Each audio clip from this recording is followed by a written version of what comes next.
one closet. Yeah, we're laughing while we live it. We got stories, we got wisdom, some things we probably shouldn't admit yet. Hey, yeah.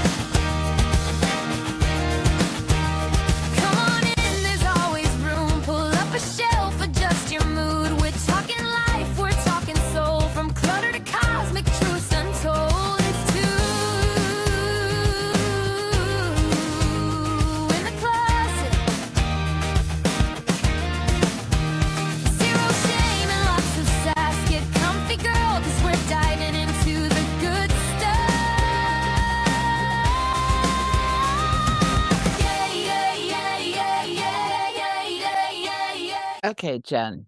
So mushrooms are having their moment. They sure are. We are in mushroom Yeah. heaven Yeah. closets. They're in our coffee, our smoothies, and depending on who you talk to, Right. our spiritual journeys.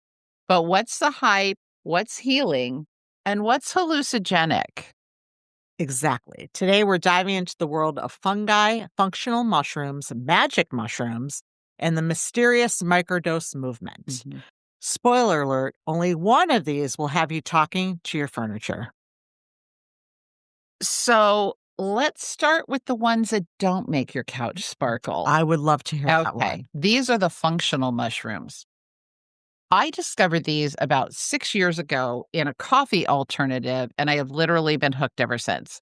Now, we have a disclaimer that we are going to say during every segment of this episode. So, Jen, I'm going to let you dive into the first one. Okay. We are not doctors, mycologists, or shamans, just two curious women talking about mushrooms and mindset. Nothing you hear today is medical advice. Always check with your healthcare provider before trying any supplement or mushroom, especially the magical kind. So, just say it really fast. Psilocybin. Psilocybin is still illegal in most places, so do your homework and stay safe, smart, and legal. And practice that word. Okay. Yes. We are first going to touch on functional mushrooms. So, these are the 9 non-psychedelic species. I have all my little notes here because I don't want to miss anybody. So they're used for wellness. So this is reishi, lion's mane. They're all mushroom.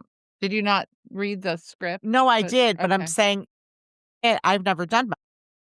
Well, these aren't doing mushroom. No, I These are know. functional. I know. I'm just Functional meaning they boost your immune support, your focus, energy, stress reduction, and gut health. And mushrooms have been used in Easter. What? Did I say something funny? no. Okay. Did you think something funny? Yeah, I thought you made a noise and it was funny. Okay. Yeah.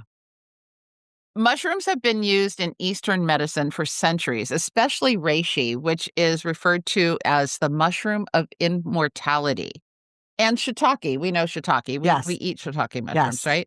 And Western know. wellness, that industry has rebranded them as biohacker fuel. There's a whole craze about biohacking, right? Reverse aging, all that stuff. Right. So mushroom coffee powders, capsules. I use the coffee form, but I know friends who have powder and they put it on everything, or capsules. So early evidence shows that there is some promise in immune modulation and neuroplasticity, which helps your brain, and antioxidants, but not miracle cures. So those are everyday mushrooms. Okay. And these, hold on, I want to go over a little bit. So reishi specifically is for immune support, stress relief, anti-inflammatory, antioxidant, and possibly liver support. There are lots of studies on these things, but of course they don't want to be conclusive just yet because this would turn the medical industry on its ear. Lion's mane is good for cognitive function, nerve growth, memory, and reduce mild nerve damage. Cordyceps support energy, exercise performance, and Wow. mitochondrial function. Chaga is antioxidant and anti-inflammatory immune support. I had a friend who had glioblastoma brain cancer, and she started making Chaga tea. Again, disclaimer, we're not doctors, Mm. but for the anti-inflammatory properties of it Wow. because of her brain tumor and the surgery and everything, and, swore that it helped her. That's amazing. Yeah, turkey tail is for modulating your immune system, keeping it regular, and can be adjunct in cancer support. Again, that's interesting because she didn't use turkey tail, and then shiitake is polysaccharides, which support immune health and lowering cholesterol. Again, Wow. I'm gonna link some mushroom coffees in the show notes of this episode that I use because I have some favorites that I have been, like I said, been using for 5, 6, 7 years. So, I have a question. yeah. So I know there's different kinds of mushrooms, but when I hear of mushrooms, especially earlier on, I always thought, oh, the mushrooms, like the drug mushrooms. Now, drug mushrooms, the same is the other mushrooms, but there's um lesser dose, or is it No, completely different? they're different strains. It's like different types of grass, and I don't mean weed grass. I mean like grass, sawgrass. They're just the mushrooms you put on your pizza. Those are usually like white mushrooms, right? Right. They don't have like if you took a lot of those, you're not going to have the effect. Psilocybin is the mushroom Got it. that Okay. makes your couch sparkle.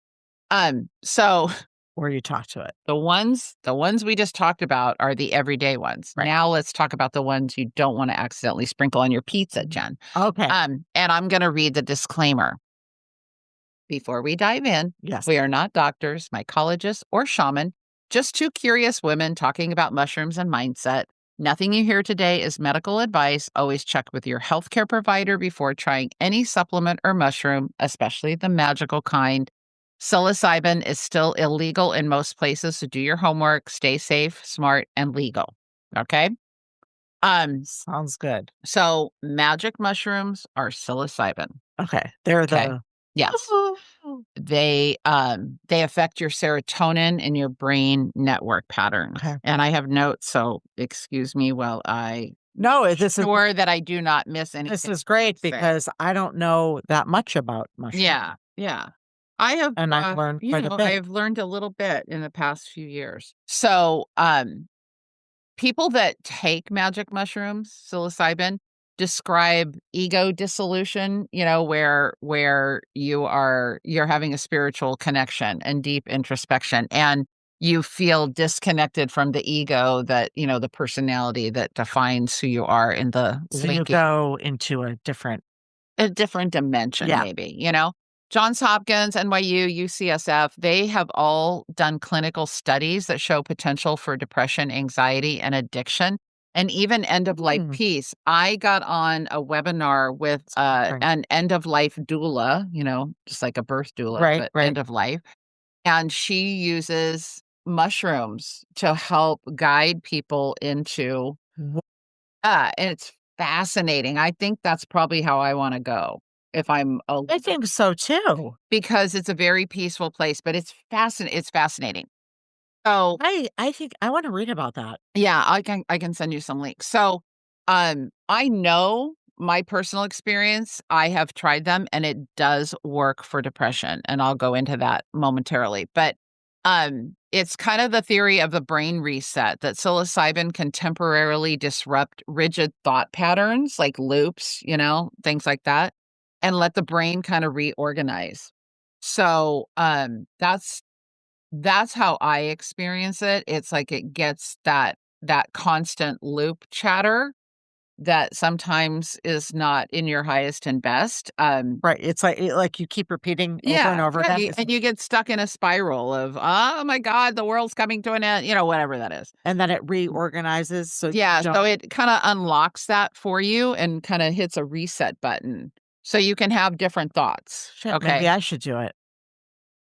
I'm not saying you should or shouldn't. This is a disclaimer.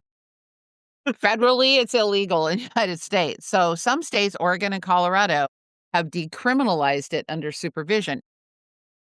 because it is a form of plant medicine, there are organizations like nonprofits that use it in their spiritual practice. It in some, I believe sometimes that is legal. Yeah, if it's under control. No, it's a spiritual ceremony. Right. No, I'm saying if it's under. No, it's because it's a spiritual ceremony. Right. No, but I'm saying you have to have a leader to give it. Well, yeah, I guess. Yeah, That's maybe. what I meant. Tap, tap, you're it. So there are risks, of course, bad trips, psychological distress, heart issues, psychosis. Years ago, I went with a group of singles down to Okay. Mexico and we rented a house on the beach. And they all wanted to take mushrooms. And I was Miss Goody Two Shoes. I'm like, I'm not doing that. I'm not doing that. I don't want anything to do with it. I will be the den mom, the mom. Right. Again, right? So everyone's okay. Make sure everybody lives to tell the tale. So this one guy ate a bunch of mushrooms, and we were on a cliff, at the beach, and it was dark. It was nighttime, and he went out and sort of disappeared for a while. And I'm like, he wasn't my friend; he was a friend of a friend. So I'm like, you should go check on your friend. And they were in their little happy place, but he had gone out and.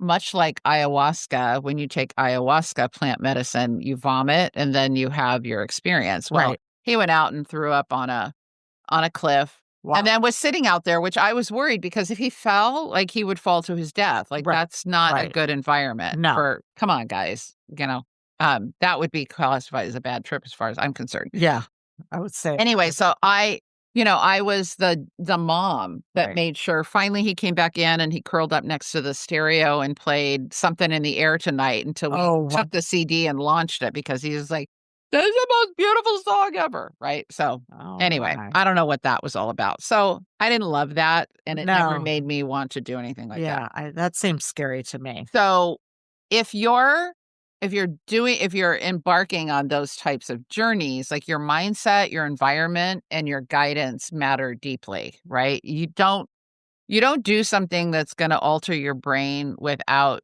an intention or a guide to like walk you through whatever you're experiencing. If you're macro dosing, because we're going to talk about microdosing, but macrodosing is when you literally have those hallucinogenic experiences. It's like taking acid, right? So you want to make sure that you're safe if you're going to do it. And again, it's illegal. So, use your own judgment. Right. Exactly.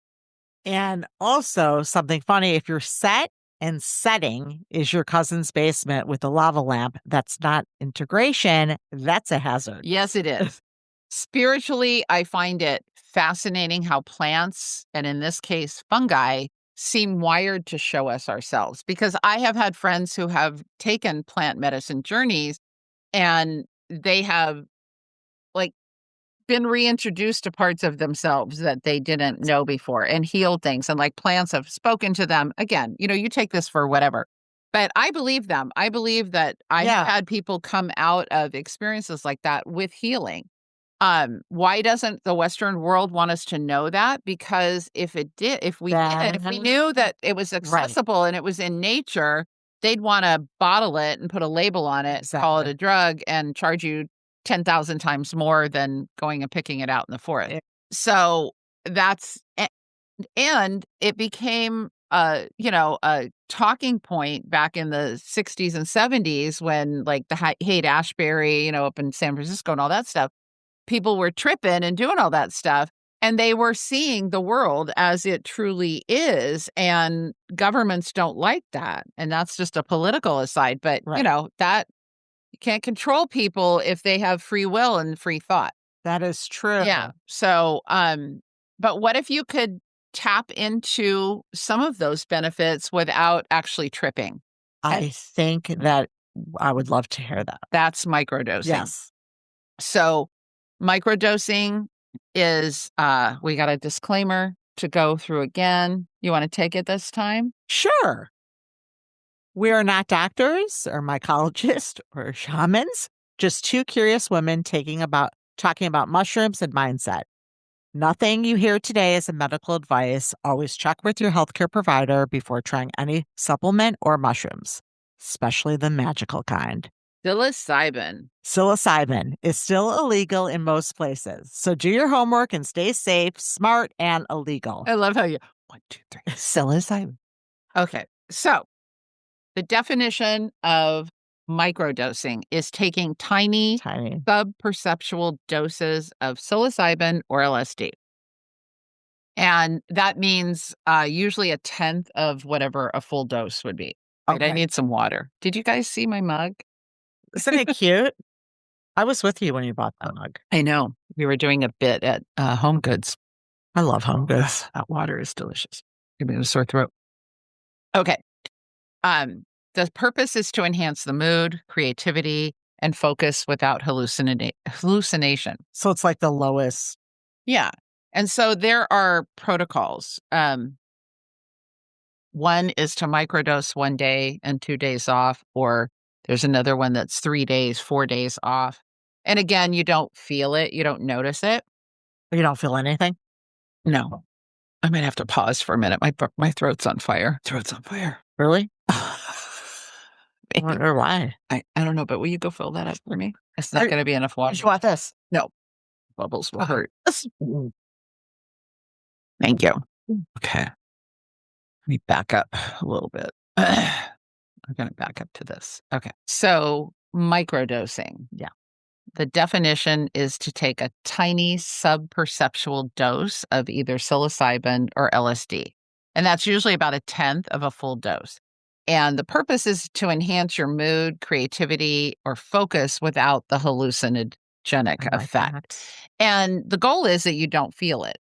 You're not supposed to feel it. That's why it's called a microdose, but it's doing something. It's still doing something. So there are a couple of protocols that people use for this. And one is you take a microdose 1 day and then you're off for 2 days and then 1 day. And then there's another one where you do either 3 days on, 4 days off, or 4 days on, 4 days off. And then there's a stack where you take psilocybin and lion's mane and niacin. I have tried that, and you get that niacin flush. I took niacin for my cholesterol. I take non-flushing for mine. It doesn't do any, it doesn't. But I didn't know that. So when I first got it, I was on a work trip. Oh my God. And I thought I was going to have to go to the hospital. Oh yeah. Okay. So anyway, not medically validated, but there are mixed results. But I know from my personal, it can show slight improvements in mood, focus, and creativity. I know that to be true. And of course, others show the results are similar to placebo. So expectations, vary. And your experience may vary. The risks of doing it is tolerance. Some people experience anxiety, and it's illegal in most places. So there's that. That's a big one. A big one. And there's not enough long-term data. But you know what? I think that's because it lives in the shadows, because I think there is more data that could be compiled through people who have tried these methods. Right. And why people are drawn to it a lot of times is because of burnout and depression, and they want to feel better, but they don't want to take drugs. That makes... Which is funny. Did I say that? Drugs. Like medical drugs. Right. Not natural drugs. So for me, my first experience in microdosing happened after Lainey died, my cat of 17 years. And I had another cat that was the same age, who was my world. And so I thought, Lainey died, Taylor's next. And so not only was I depressed for what had happened, I was depressed for what I knew was going to ultimately happen, right? And then I'm like, why live? I wasn't suicidal. I wasn't, but it was just like I was in a really, really sad place. I was deeply mourning. Yes. And one of my friends had tried microdosing, and I had heard a lot of her experiences. And so I thought, if that will help me get out of bed and You're gonna not just try it. wake up in doom and gloom, I knew I didn't want to go on antidepressants for mourning the death of Right. an animal, So, I did, and it immediately helped me. It immediately helped me. So I know that, and then the other cat came to pass 9 months later.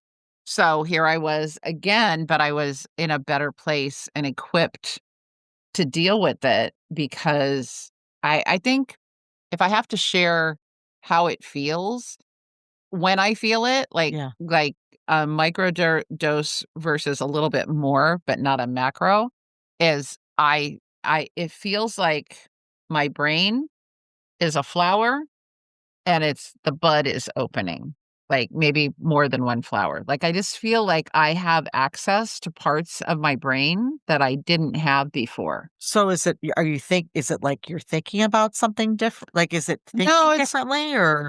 it just feels like there's an opening happening, like an opening. And in that opening, I either feel less depressed or I feel creative. I wrote oh, oh, mushroom down. I thought the power cord was going out. Sorry. Um, I wrote a book, in a weekend.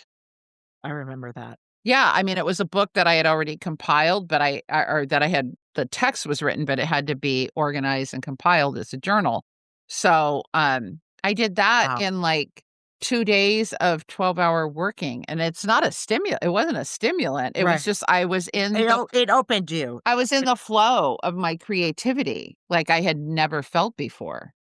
And then I went Right. on to write, a couple months later, write another book, another children's book, not about mushrooms, but Well, so, if I could microdose my laundry pile, just a small amount every 3 days so it never overwhelms me. that would be a lovely, Right? lovely thing, right? Um, I think in science when I think about the science and the spirituality of, uh, connecting with nature in that way, because if you wanna look at it like that, you're connecting with Mother Earth. Something that she creates. Um, I look at it as underground connectors, you know? It's like we're all they grow in Right. the dark Right. and, all that stuff. Um, and human consciousness wants the same thing. We wanna reconnect to ourself and to others and to a source, and it's a tool, I it's a tool. Do you, think that it still gets a bad rap? Like, you know. Well, yeah, because, they don't wanna make it legal. Um, and I'm sure, we probably have all heard the story of the guy who was he a pilot or did he hijack a plane or something? And he it was a small plane, I think it was up in Washington or something, When a was that? couple years ago, Okay. and he said he was on a bad mushroom trip, so stuff like that gives it a bad rap. Right. But I do know that there are therapists that use microdosing in treating, their It's clients. really interesting because I have never done mushrooms. Mhm. I don't know if I've ever wanted to, but when we talk about all the benefits, it makes me wonder why I'm not doing it. Well, you have to be careful if you're on any kind of medication, and if you're Right. on, and again, we're not doctors, but I do know that if you're on any kind of antidepressant, this is not a good mix, Right. right? But I know people who have wanted to get off of And then antidepressants they and do. with their doctor have eased themselves off and then, found alternative ways. So, I if it were me and I had the choice between a synthetic drug, went off of it, I would immediately be suicidal versus Right. doing microdosing and having incremental, like, openness and less depression and more creativity. What am I gonna Well, pick? but right. Come on. Right. Do you, Yeah. if someone wanted to start this, what's the first thing that No, I don't know. I don't know. I guess they could Google it. They could Google Yeah. it. No, I was just saying, like, I guess there's places there are where places, yeah. There's, there are places all over the country that, maybe a little underground, but Right. it's not You could- right. impossible. you could Yeah. find if you wanted to. Yeah, if you wanted to explore it. Again, Right. we're not condoning or recommending, but if it is something that you're naturally going to do, again, be safe, be grounded, have an intention. Exactly. In the times that there have been a couple of times when I took more than a microdose because I wanted to feel Something. what would happen, and, And what did happen? well, I meditated. I set an intention to have an insight, Wow. and I meditated. We have a friend who had a huge revelation about how she showed up in her partnership with her partner, as a result of this, and it literally blew my mind. I'm like, "I want that. Yeah. No. I want if I have something I need to heal that I don't know about, that's buried in my psyche somewhere, I want it to come to the surface. I wanna heal it. I wanna feel what that felt like when she shared that with me, Right. because it was amazing, and so Very powerful. for me, that's what I wanted to experience. Did I do that? No, but I think I had my own realizations about things, and as a result, my conversations with myself and my questions that I asked myself became more powerful. So over time, it definitely helped me, It, you it know? sound. I mean, from what people have said and what you've shared, it is very beneficial, Yeah. and I've heard nothing negative about it. No, and I'm sure there are negative stories, but that's not, that hasn't been my experience. Right. Exactly. Yeah.